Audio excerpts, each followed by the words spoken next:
அப்புறம் செம்பருத்தி லீவ்ஸ் எடுத்துருக்கேன், அப்புறம் சின்ன வெங்காயம், அப்புறம் கருவேப்பிலை கறி லீவ்ஸ் எடுத்துருக்கேன், அப்புறம் கறிஜீரகம் கடையில் கேட்டிங்கன்னா எல்லா லோக்கல் கடையிலையும் கிடைக்கும். அப்புறமேட்டு வெந்தயம், அப்புறமேட்டு ஆலிவ் ஆயில் எடுத்துக்கலாம், இல்லைன்னா தேங்காய் எண்ணெய், உங்களுக்கு என்ன ஹேர் சூட் ஆகுதோ அந்த எண்ணெய் எடுத்துக்கலாங்க. அது இப்போ எப்படி செய்ய போகிறோம்னு பார்க்கலாம். இப்போ எப்படி இன்க்ரீடியன்ட் போட்டு எல்லாம் எப்படி ஹெர்பல் ஆயில் ப்ராடக்ட் மேக் பண்ண போகிறோம்னு பார்க்கலாம். ஸ்டவ்வை பற்ற வச்சுட்டு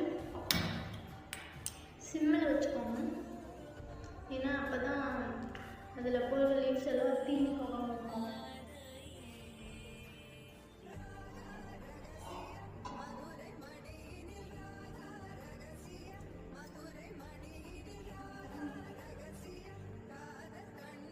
ஆயில் எவ்வளோ வேணும், வீட்டில் எவ்வளோ இருக்கோ அவ்வளோக்கு ஏற்ற மாதிரி ஆயில் யூஸ் பண்ணிக்கணும். வெடிக்கிற மாதிரி ஒரு சவுண்ட் இருக்கும், அதுக்கப்புறம் அதோட ஸ்மெல் வரும். அப்போ வந்துட்டு